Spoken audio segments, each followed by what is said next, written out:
मौसम फिर अंगड़ाई ले रहा है। बारिश की बूंदें नए मौसम का संदेशा लिए निकल पड़ी हैं। अब कहानी की जमीन पर किस्सों की नए पौधे उगने लगे हैं। नई कहानियों की खुशबू उठी है। आंगन तो वही पुराना है, रिश्ते भी जाने पहचाने हैं। हाँ, कुछ किरदार नए जरूर है, नई नई आशाएं हैं, छोटे मोटे ट्विस्ट एंड टर्न्स, शिकवे शिकायतें, मासूम ख्यालों और ख्वाबों से सजी जिंदगी है। जी हाँ, किस्सों का गुल्लक फिर फूटा है, अरमानों की पोटली फिर खुली है।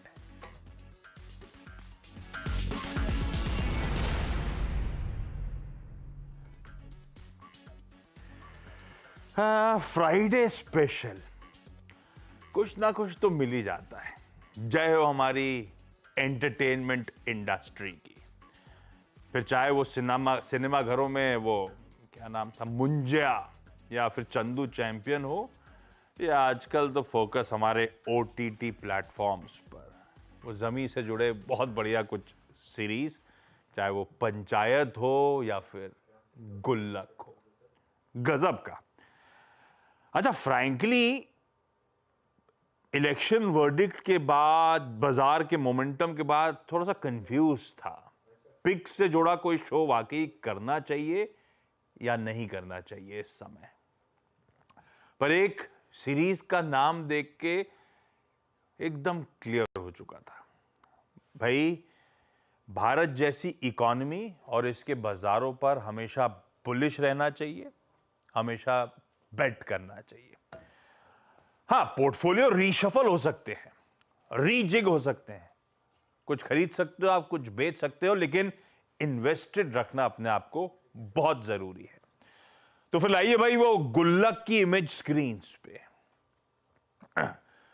इसको देख के बिल्कुल वो बचपन की यादें, वो जो पॉकेट मनी मिलती थी उसका कुछ अंश बचा के रखने की कोशिश होती थी। आज के कंटेक्स्ट में, इस शो के कंटेक्स्ट में, वो गुल्लक थोड़ी सी बदल जाती है। हमारी बच्ची कुची तनख्वाह का सही इस्तेमाल, बढ़िया स्टॉक्स में सिस्टमैटिकली उस सेविंग्स को चैनलाइज करने का आइडिया, क्वालिटी और बाजार जिस पड़ाव पे खड़ा है, इसमें तो कोई शक नहीं। रिकॉर्ड उच्चतम स्तरों पे, कुछ हद तक वैल्यूएशन शायद स्ट्रेच्ड हो, उसको लेकर क्वेश्चन मार्क है। तो बाजार जिस पड़ाव पे खड़ा हुआ है, SIP सिस्टमैटिकली, यानी कि फिक्स्ड अमाउंट रेगुलर इंटरवल्स में डालकर बाजार की आने वाली तेजी का फायदा उठाना फिट बैठ रहा था। इसीलिए शो को माउंट कर रहा हूं आज गुल्लक, और उसमें नीचे लिख भी दिया था, स्टॉक्स फॉर SIP। अब चलिए, आज के जो दिग्गज एक्सपर्ट्स हैं उनसे आपको रूबरू करा देता हूं, उनके साथ मुलाकात करा देता हूं। देश की 3 प्रोमिनेंट ब्रोकरेजेस और तीनों के हेड रिसर्च आपको आपकी स्क्रीन्स पे नजर आएंगे। होम कैपिटल के राजेश अग्रवाल साहब, शेर खान के संजीव होता जी, और साथ साथ चोला सिक्योरिटीज के धर्मेश कांत साहब। आप तीनों घबराइएगा नहीं, गुल्लक में पैसे डालने के लिए नहीं मांगूंगा आप लोगों से।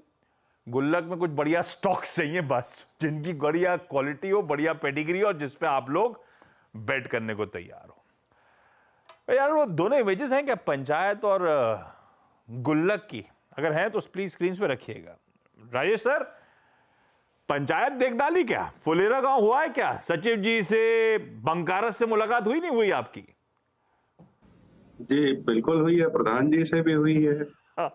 तो दादी से भी हुई है, सबसे ही हुई है, पंचायत की भी, और गुल्लक में भी मिश्रा परिवार से बिल्कुल हो रखी है। चाहे वो शांति मिश्रा हो या संतोष मिश्रा हो, अमन मिश्रा हो, सबसे ही मुलाकात हो रखी है। अनु मिश्रा, गजब है। और नहीं, दोनों सीरीज मुझे, खैर मैंने कल ही रात में जाते हुए खत्म करी है गुल्लक। हालांकि बहुत छोटे से 5 एपिसोड्स, और लास्ट वाला तो बड़ा टचिंग था। एक वो कहते हैं लैक्यूना से छोड़ गया, याद आ रही है मुझे तो गुल्लक की। धर्मेश, आपने निपटाई क्या? नहीं आशीष जी, इनफैक्ट आप बता रहे हैं तो पक्का इस वीकेंड पे, लॉन्ग वीकेंड भी निपटा। दोनों नहीं देखी ना, पंचायत देखी ना गुल्लक देखी? फैमिली के साथ, बच्चों के साथ। हाँ, दोनों छूट गई है, बिकॉज मार्केट ने, आपने काफी बिजी कर रखा था। एक सीरीज है, आप देखिएगा आशीष जी, मॉडर्न फैमिली करके। हाँ, काफी अच्छा है, बच्चों के साथ देखने में काफी मजा आ रहा था, तो मैं उसकी लुत्फ ले रहा था, बट ये दोनों इस 3 दिन में खत्म करना है। मॉडर्न फैमिली देख ली जाएगी भाई, वो भी देख ली जी। जाएगी। पर अच्छे हैं दोनों, सीरीज अच्छी हैं दोनों। असल में क्या है, वो बैक टू द रूट्स ले जाती हैं आपको, इसीलिए शायद ज्यादा मजा आता है इस तरह की सीरीज देखने में। गुल्लक 4 वाकई अच्छी, और लास्ट एपिसोड तो बहुत टचिंग था। खैर, संजीव, आइडिया ठीक है ना शो का? ये समय मेरे ख्याल से अच्छी पेडिग्री के स्टॉक्स में सिस्टमैटिकली पैसा डाला जाए, छोटे छोटे अंश में डाला जाए, इसी लॉजिक से उतरना चाहिए बाजार में। इन्वेस्टेड तो रहना है, लेकिन इस तरह से पैसा डाला जाए, ऐसा करें? जी आशीष जी, देखिए बाजार में कभी भी खराब मौका होता नहीं है एसआईपी के लिए। एसआईपी एक ऐसा माध्यम है जिसपे आप लंबी अवधि में बहुत अच्छा पैसा बना पाएंगे। ये सरकारें आएंगी जाएंगी, कोलेशन बनेंगे बिगड़ेंगे, लेकिन बाजार कल भी था, आज भी है और कल और तगड़ा रहेगा। तो एसआईपी हमेशा अच्छा है क्वालिटी कंपनीज में।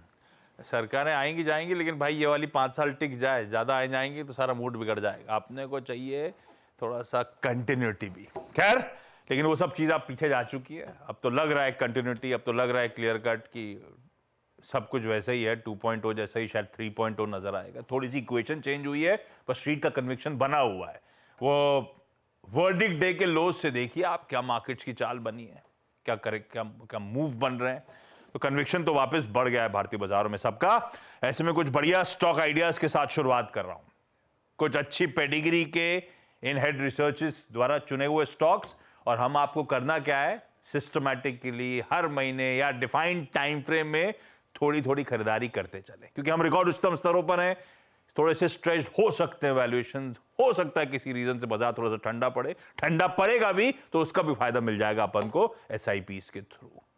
राजेश सर, शुरुआत करें क्या? पहला सबसे बढ़िया कन्विक्शन वाला क्वालिटी स्टॉक जिस पे आप लोग सिस्टमैटिकली पैसे डालने को तैयार बैठे हो या डालना शुरू कर चुके हो? आशीष जी, एक चीज छूट गई थी। पहले तो आपको नमस्कार, बाकी भी दोनों मित्रगण हैं उनको भी नमस्कार, हमारे दर्शकों को भी। में भी नमस्कार ही हो रहा है, पता आपको? हाँ, जो बड़े बड़े देश के लीडर्स पहुंच रहे हैं तो इटली में भी सब नमस्कार ही एक दूसरे को कर रहे हैं। देखा आपने? सीएनबीसी आवाज के इंस्टाग्राम पेज पे जाना, आपको सारे वीडियोस मिलेंगे। एक्चुअली मैं वो नेता वाले नमस्कार नहीं करना चाहता, मैं गुल्लक वाले इटली की नमस्कार। मेलोनी सबको नमस्कार कर रही हैं। ये इन्फ्लुएंस है हमारे पावरफुल लीडर्स का। मैं गुल्लक वाले नमस्कार करना चाहता हूं, क्योंकि आपको अगर याद हो तो कि पहले सीजन में ये कहा गया था कि कहानी होती तो ये मर्डर हो जाता, गुल्लक में किस्से हैं जो हमेशा रहेंगे। तो वही बात है। जहां तक एसआईपी वगैरह की अच्छे स्टॉक्स की बात है, बाजार बढ़े हुए हैं, सब कंफ्यूज है, जैसे आपने शो के शुरुआत में कहा। तो मैं ये कहना चाहूंगा कि देखिए, आपको बड़े होने की जरूरत नहीं है शुरुआत करने के लिए, शुरुआत करनी है बड़े होने के लिए। तो एसआईपी आप कभी भी चालू कर सकते हो। स्टॉक्स आपके अच्छे होने चाहिए। इंडिया पे आपको बुलिश रहना है। 100 से इंडेक्स चालू होकर 75,000 पे खड़ा है। 5 साल बाद हम लोग मिलेंगे तो हो सकता है कि 5 फिगर का सेंसेक्स हो, तो वो जुदा मसला है। लेकिन सरकारें आएंगी, सरकारें जाएंगी, पार्टियां बनेंगी, पार्टियां बिगड़ेंगी, लेकिन देश हमारा यही रहेगा। ये वाजपेयी साहब ने अपने कार्यकाल में कहा था और वो आज तक मुझे याद है। तो शुरुआत करूं स्टॉक के साथ, तो अगर कहा जाए कि हाई कन्विक्शन हो और अगर किसी को भारतीय शेयर बाजार पे भरोसा हो, तो मैं समझता हूं कि रिलायंस से बेहतर तो कुछ हो ही नहीं सकता है। रिलायंस जहां की अगर आप देखो तो उनका जो केपेक्स साइकिल है, फिर वो चाहे रिटेल और जियो टेलीकॉम दोनों का हो, वो बहुत पीक पे पहुंच चुका है लगभग। तो इसलिए ऐसा नहीं लगता कि वहाँ केपेक्स और ज्यादा होने वाला है, या छोटे मोटे केपेक्स तो साल दर साल चलते रहेंगे। लेकिन अगर आप देखो तो ओटीसी की डिमांड अच्छी चल रही है। रिलायंस रिटेल एंड जियो ने अच्छी पहुंच बना रखी है। जियो की बात की जाए तो जो आरपीयूस चौथी तिमाही में थे 181.70 के पास आए थे। रिटेल जहां दूसरे बड़े दिग्गजों के 800-900 स्टोर होते हैं, ये ऐसी कंपनी है जो हर तिमाही में 800 स्टोर जोड़ रही है। इस वक्त मार्च की तिमाही के अंत तक 18,836 स्टोर थे और टेलीकॉम अपनी जगह से अच्छी तरीके से फैल रहा है। दोनों के डेटाबेस इनके अच्छे हैं और जभी भी, मैं नहीं जानता कब, कभी भी अगर इनका कॉर्पोरेट एक्शन कुछ अनाउंस होता है इन दोनों कंपनियों के डीमर्ज का, आईपीओ का या कुछ भी, तो एक बहुत बड़ा ट्रिगर होगा। और नहीं भी होता है तो इस कंबाइंड एंटिटी को भी आप महीने दर महीने थोड़ा थोड़ा निवेश एसआईपी के थ्रू करते रहेंगे तो मैं समझता हूं कि आपको 15-18% का सीएजीआर रिटर्न लंबी अवधि तक मिलता रहेगा और कोई कॉर्पोरेट एक्शन होता है तो वो एडिशनल हो जाएगा। बिल्कुल सही है, वो कॉर्पोरेट एक्शन वगैरह वो अपनी जगह है। इस समय जहां पे ये स्टॉक खड़ा है, फंडामेंटली साउंड कंपनी है, मजबूत है, इस स्टॉक में पैसा लगाया जा सकता है और एक मुश्त ना लगा के सिस्टमैटिकली थोड़ा थोड़ा पैसा डालें। देश की one of the top most companies आपकी स्क्रीन पे है, रिलायंस इंडस्ट्रीज।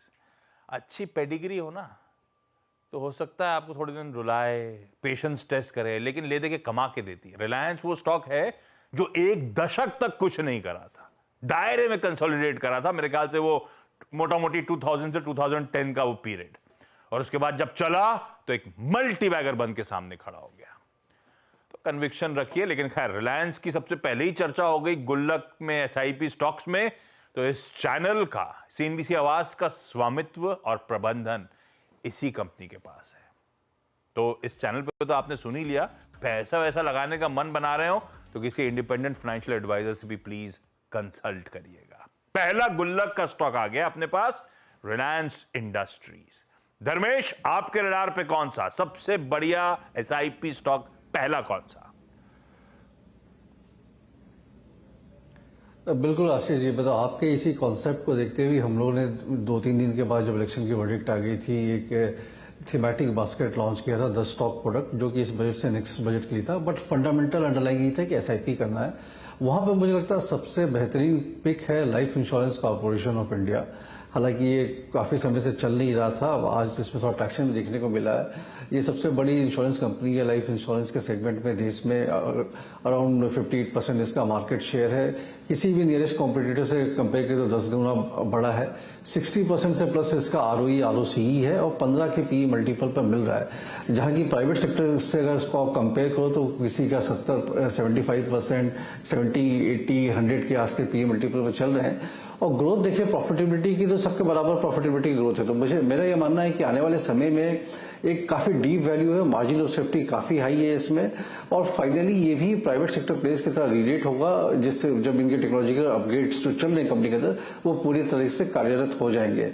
तो एसआईपी करते रहें। मुझे ऐसा लगता है कि 2-3 साल इसको होल्ड करते हैं तो ये डबलर है, यहाँ से उससे भी ज्यादा इसका प्राइस टारगेट आ सकता है। और ऐसे माहौल में जहां मार्जिन ऑफ सेफ्टी हाई चाहिए तो उसके हिसाब से LIC, life insurance corporation of India, काफी सटीक बैठता है। काफी सटीक बैठता है। कंफर्ट चाहिए, अपने हाथ में अपना रिस्क है। बाजार क्या देगा वो बाजार जाने। रिस्क के लिहाज से मार्जिन ऑफ सेफ्टी बढ़िया है, इन लेवल्स पे एंटर करा जा सकता है। और अपन तो इन लेवल्स पे नहीं, अपन सिस्टमैटिकली पैसा डालेंगे। सॉलिड फंडामेंटल्स वाला एक दिग्गज सरकारी काउंटर, देश की सबसे बड़ी इंश्योरेंस कंपनी आपकी स्क्रीन पे। हालांकि वो स्टॉक है जहां बहुत सारे रिटेल ऑलरेडी इन्वेस्टेड होंगे शायद, क्योंकि आईपीओ के समय बहुत सारे रिटेल घुसे थे और सब इंतजार कर रहे थे कि वापस इशू प्राइस आया, उसके ऊपर भी गया। और धर्मेश कह रहे हैं यहां से भी लंबी अवधि के लिहाज से ये काउंटर, ये दिग्गज इंश्योरेंस कंपनी अट्रैक्टिव दिखती है। दूसरा स्टॉक गुल्लक के एसआईपी आइडियाज में। तीसरा होता साहब, आप लोग का सबसे प्रिफर्ड आइडिया शेर खान में कौन सा?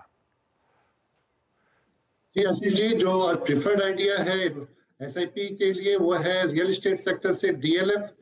हम भी जानते हैं कि 10 साल एक डाउन साइकिल में था रियल एस्टेट 2010 से 2022। अभी ये अप साइकिल शुरू हो गया और कम से कम 8-10 साल मिनिमम रहने वाला है। तो डीएलएफ से बेटर विकल्प कुछ है नहीं अगर रियल एस्टेट में कमाना चाहते हैं। सबसे बड़ी कंपनी है ये, और अगर रियल एस्टेट 5 टाइम्स हो जाएगा पूरा मार्केट साइज बाय 2030 2031, तो मुझे लगता है डीएलएफ यहाँ से बहुत अच्छा एक सिग्निफिकेंट आउट परफॉर्मेंस देगा। अगर कंपनी की बात करूं तो बहुत ही स्ट्रॉन्ग लॉन्च पाइपलाइन है, almost 37 million square feet with revenue potential of almost 94,000 crore. जो कि 2-3 साल में आने वाले हैं। FY25 में भी तो अगर कंपनी की मैनेजमेंट की मानी जाए तो 11.6 बिलियन स्क्वायर फीट का रेवेन्यू पोटेंशियल 36,000 करोड़ का आने वाला है। और जो इसका रेसिडेंशियल प्रॉपर्टी है NCR में हाथों हाथ बिक रही है, बहुत ही स्ट्रॉन्ग पाइपलाइन लॉन्चेस है, तो मुझे लग रहा है कि विजिबिलिटी बहुत स्ट्रॉन्ग है DLF की। और यहाँ पे स्टॉक अभी हालांकि NAV से प्रीमियम में ट्रेड हो रहा है, लेकिन ये जस्टिफाइबल है क्योंकि ये एक लॉन्ग अपसाइकल प्ले है रियल एस्टेट का। तो मुझे लग रहा है 2-3 साल में यहाँ से भी डबल से ज्यादा हो सकता है DLF। तो यहाँ पे SIP एक बहुत अच्छा तरीका है इन्वेस्ट के लिए। बेस्ट आइडिया है। 2023 से अगर किसी पॉकेट ने, सेक्टोरल पॉकेट ने बाजार को सरप्राइज किया अपनी तेजी से, वो है रियल एस्टेट, रियल्टी।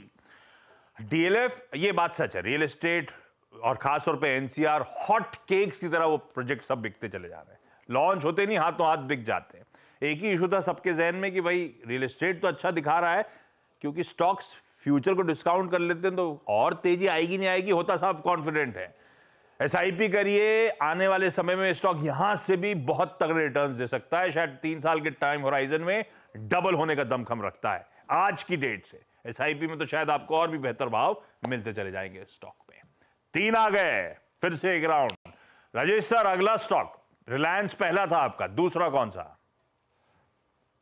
देखिए, दूसरे भी कहा जाए तो भारत की दिग्गज कंपनी है HDFC बैंक। अगर आप देखो तो न केवल भारत की बल्कि विश्व की चुनिंदा बड़ी बैंकों में से एक बैंक में गिनती होती है। एसेट क्वालिटी स्टेबल है, रिस्क मैनेजमेंट, क्रेडिट अंडरराइटिंग सब शानदार है। चौथी तिमाही में नेट इंटरेस्ट इनकम 24.5% बढ़ा था। कोर NIM 3.44% का आया था। प्री प्रोविजनिंग ऑपरेटिंग प्रॉफिट देखेंगे तो 57% के ऊपर आया था। बॉटम लाइन 37% बढ़ के आई। जो भी इनकी सब्सिडियरीज है, लाइफ, AMC, एर्गो, सिक्योरिटी, सब शानदार काम कर रही है। जो इनका बड़ा कॉर्पोरेट एक्शन हुआ HDFC के साथ विलय, उसके बाद अगर आप देखो तो बैंक ने कुछ करके नहीं दिया है मार्केट कैप के लिहाज से, चला नहीं है, बल्कि परफॉर्मेंस लगातार वैसे ही बनी हुई है। एक आध क्वार्टर्स में हो सकता है NIMs में थोड़ा दबाव देखा जाए, बट FY25 में हमारा ये अनुमान है कि ये बैंक 80,000 करोड़ रुपए के आसपास का प्रॉफिट डिक्लेयर करेगी। आज 80,000 करोड़ के आसपास का प्रॉफिट डिक्लेयर करती है बैंक, मैं समझता हूँ यहाँ से अपसाइड बहुत बेहतर बनता है। SIP के लिए बहुत उपयुक्त स्टॉक है, इसमें बिल्कुल निवेश करना चाहिए। SIP के रूट से मुझे आश्चर्य नहीं होगा कि एक बड़ा रिटर्न बैठ जाए, लेकिन 15-18% का CAGR रिटर्न आप मान के चल सकते हैं। सही में कंफर्टिंग वैल्यूएशन इस देश की सबसे दिग्गज बैंक, इस कंपनी के, बैंक तो नहीं कहूंगा, कंपनी के बहुत कंफर्टिंग वैल्यूएशन। HDFC बैंक क्या प्रीमियम पे ट्रेड करता था और अब अपने पीयर्स से क्या डिस्काउंट पे ट्रेड कर रहा है। रीजनेबल रिटर्न्स एक्सपेक्ट करें, हो सकता है अपसाइड भी देखने को मिल जाए, लेकिन SIP के लिए वाकई ब्यूटीफुल स्टॉक आपकी स्क्रीन पे। भरोसा रखें इसकी लॉन्ग टर्म ट्रेजेक्टरी और जर्नी पे। धर्मेश, हमारा अगला स्टॉक LIC के बाद। अच्छा जी, सेम स्पेस रहेगा, बैंकिंग स्पेस से रहेगा और SBI पे बाई करने की सलाह रहेगी। देखिए, कंपनी तो बहुत उम्दा है, इसके बारे में ज़्यादा कहने की जरूरत है नहीं। बट इसको एक कॉन्टेक्स्ट इसका यहाँ पर मैं हाईलाइट करना चाहूँगा कि हमेशा हम लोग पब्लिक सेक्टर बैंक को प्राइवेट सेक्टर बैंकिंग स्पेस से कंपेयर करते हैं। तो SBI का लास्ट 10 ईयर्स का प्रॉफिटेबिलिटी का आप कैगर देखें तो 18% का है और ICICI बैंक का 15-16% का है। तो वहां पर ये उससे अच्छा परफॉर्मेंस कर रही है। पूरे बैंकिंग क्राइसिस में एसेट क्वालिटी के डिबैकल को झेलते हुए आज इसका नेट NPA 0.57% का है और ICICI बैंक से डायरेक्टली देखें तो 3 गुना बड़ा उससे बैंक है, सबसे बड़ी बैंक है, लार्जेस्ट बैंक है। इनकी कैपिटल एडिक्वेशन रेशियो काफी शार्प है और सबसे इम्पोर्टेंट अहम बात जो भी बैंकिंग क्षेत्र में देखने के लिए इम्पोर्टेंट पैरामीटर है वो है CD ratio, that is credit deposit ratio. वहां पे SBI का 76% का रेशियो है, जबकि ICICI बैंक 84-85% है और बाकी बैंक जैसे HDFC हो गया तो उसका 100 से प्लस है। तो आने वाले समय में ग्रोथ को कैटर करने के लिए CD रेशियो का आपके फेवरेबल होना बहुत जरूरी है। तो मुझे लगता है कि बहुत हद तक जो रीरेटिंग की बात कही जा रही थी हुई नहीं है कंप्लीट, ये अभी चलती रहेगी और कंपनी का 17-18% का क्रेडिट ग्रोथ का कंपाउंडिंग भी चलता रहेगा। तो उस लिहाज से SBI पे बाई करने की सलाह रहेगी और ये भी काफी अच्छा मुझे एक SIP स्टॉक लगता है और आराम से मतलब आप सालाना के हिसाब से आप 15 से 20% का स्टॉक प्राइस का कैगर तो मान ही सकते हैं। उस हिसाब से आप SIP को प्लान आउट करते रहें। ओके, एसबीआई एक और बैंक जिस पे दाव लगाने का मन होता। साहब, आपका दूसरा प्रेफर्ड आइडिया कौन सा? जी आशीष जी, मेरा भी बैंकिंग ही रहेगा जिसमें आईसीआईसीआई बैंक है। मुझे लग रहा है कि अगर 5 ट्रिलियन इकोनॉमी इंडिया को बनना है, 10 ट्रिलियन इकोनॉमी फिर बनना है, रियल एस्टेट सेक्टर में ग्रोथ की अपेक्षा कर रहे हैं, कैपेक्स में ग्रोथ की अपेक्षा कर रहे हैं, कंजम्पशन बढ़ने वाला है, तो बिना बैंकिंग सेक्टर के ग्रोथ के ये सब पॉसिबल है ही नहीं। तो उसी हिसाब से मुझे लग रहा है कि आईसीआईसीआई बैंक जो है सबसे बेहतरीन प्रेडिक्टेबल परफॉर्मेंस क्वार्टर दर क्वार्टर डिलीवर कर रही है। मुझे लग रहा है यहाँ से भी बहुत अच्छा एक sustainable compounding return ICICI bank deliver कर सकता है। बहुत अच्छे सब्सिडरीज हैं इसके जो परफॉर्मेंस डिलीवरी कर रहे हैं। इसका जो अगर आरओई देखें, एसेट क्वालिटी देखें, कंटिजेंसी बफर देखें, कैपिटल एडिक्वेसी रेशियो देखें या आरओए देखें, जो कि सबसे बहुत इंपॉर्टेंट होता है, वो 2% के आसपास है, क्योंकि वो सस्टेनेबल है। और सबसे अच्छी बात है बैंकिंग सेक्टर में अभी ये एक ही पॉकेट है जहां पे अभी भी वैल्यूएशन एक कंफर्ट जोन में है। आईसीआईसीआई अभी भी 2 टाइम्स बुक वैल्यू पे चल रहा है FY26 में। तो मुझे लग रहा है इससे बेटर रिटर्न हो नहीं सकता बैंकिंग सेक्टर में बाय करने के लिए। एक कंपाउंडिंग स्टोरी के लिए पोर्टफोलियो में लेना ही चाहिए। तो यहाँ पे एसआईपी की सलाह है। भाई साहब, इकोनॉमी पे बेट करना है लंबी अवधि में तो बैंक्स के बिना होगा नहीं। Portfolio complete. 3 दिग्गज बैंक्स एक्सपर्ट्स को पसंद आ रहे हैं, अलग अलग ब्रोकरेजेस के हेड्स को पसंद आ रहे हैं रिसर्च के। 6 हो गए। आइडिया था 9 गुल्लक के पिक्स लूं। क्विकली छोटा सा ब्रेक ले लेता हूं। ब्रेक के उस पर जब लौट के आऊंगा एक एक पिक और उसके बाद एक क्विक रैप अप भी।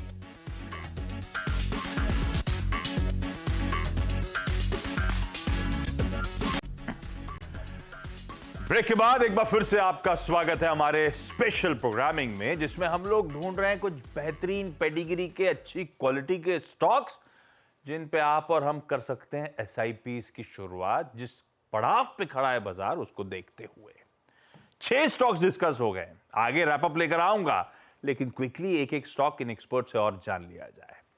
चलिए होता साहब, आप शुरुआत करिए। कौन सा स्टॉक इस समय रडार पे? जी, आज का जो थर्ड स्टॉक है वो है गवर्नमेंट के टॉप ऑफ द एजेंडा जो है डिफेंस सेक्टर से। 10 साल पहले किसी ने सोचा भी नहीं था कि इंडिया 21,000 करोड़ प्लस का एक्सपोर्ट करेगा डिफेंस में। आज वो पॉसिबल हो गया है, लेकिन आज भी हम सरफेस ही स्क्रैच कर रहे हैं। बहुत ही रनवे फॉर ग्रोथ बहुत तगड़ा है, अभी आसमान छूना बाकी है। तो उसमें एक स्टॉक में दिमाग में आता है, वो है हिंदुस्तान एरोनॉटिक्स, जहां पे एक स्ट्रॉन्ग ऑर्डर बुक है 94,000 करोड़ का। डबल डिजिट ग्रोथ सस्टेनेबल रहेगा 5 सालों के लिए। मोनोपोलिस्टिक बिजनेस है, स्ट्रॉन्ग इसमें जो है ग्रोथ देखने को और विजिबिलिटी है। गवर्नमेंट का सपोर्ट है मेक इन इंडिया का। और वैल्यूएशन अभी 37 टाइम्स है FY26 को, तो जस्टिफाई करता है क्योंकि अर्निंग ग्रोथ बहुत ही तगड़ा है। तो यहाँ पे एसआईपी करने की सलाह रहेगी।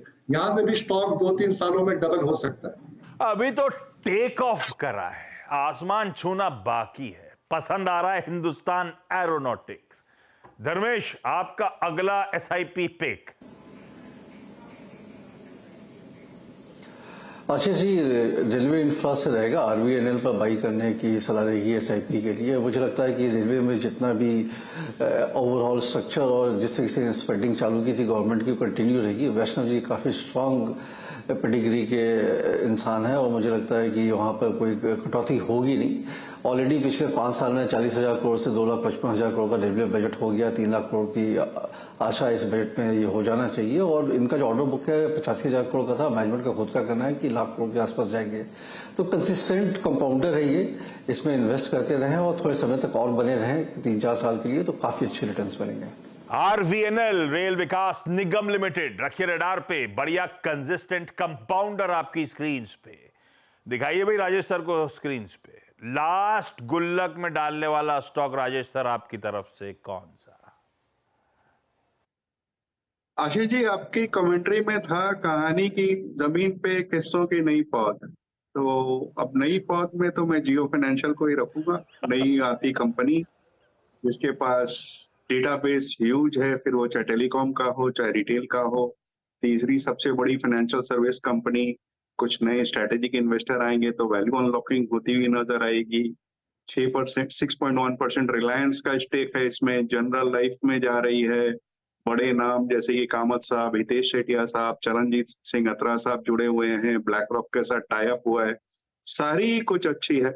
और शो की पहला स्टॉक रिलायंस से बिलोंग करता था, इसका आज का आखिरी स्टॉक भी रिलायंस इंडस्ट्रीज को ही बिलोंग करता हूँ। मैं समझता हूँ इससे बेहतर स्टॉक हो नहीं सकता भविष्य की किस्सों के लिए। पानी की जमीन पर किस्सों की नई पौध। जियो फाइनेंशियल्स आपकी स्क्रीन पे, फिर डिस्क्लेमर दे रहा हूं, इस कंपनी के और हमारे प्रमोटर्स सेम है, तो एक और इंडिपेंडेंट प्लेटफॉर्म से जरूर, किसी एक्सपर्ट से जरूर कंसल्ट करिएगा। 9 बढ़िया सी गुल्लक पिक्स अपनी स्क्रीन पे अपने पास आ गई हैं भाई। इन पे आप चाहें तो सिस्टमैटिकली पैसा डालना शुरू करिए। सॉलिड पेडिग्री के काउंटर्स, पहले 3 दिग्गज बैंक्स, कोई एचडीएफसी बैंक, कोई स्टेट बैंक ऑफ इंडिया और कोई आईसीआईसीआई बैंक, कई सारे बेहतरीन sector leaders, Reliance industries, life insurance corporation, DLF और एचएएल आपकी स्क्रीन पे, साथ साथ कोई जियो फाइनेंशियल्स और आरवीएनएल। लीजिए इसका स्क्रीनशॉट। ये हैं वो 9 बेहतरीन पिक्स जो इन दिग्गज ब्रोकरेजेस के हेड रिसर्चर्स ने आपको आपके सामने रख दी है। आप तीनों का, राजेश सर, धर्मेश जी, होता साहब, थैंक यू सो मच जुड़ने के लिए और ब्यूटिफुली एक्सप्लेन करने के लिए क्यों ये बेहतरीन एसआईपी स्टॉक्स हो सकते हैं। आप सबका भी इस खास पेशकश में जुड़ने का धन्यवाद। लेकिन आप लोग बने रहिए सीएनबीसी आवाज के साथ। न्यूज का सिलसिला इस चैनल पे आगे भी कंटिन्यू करेगा। नमस्कार।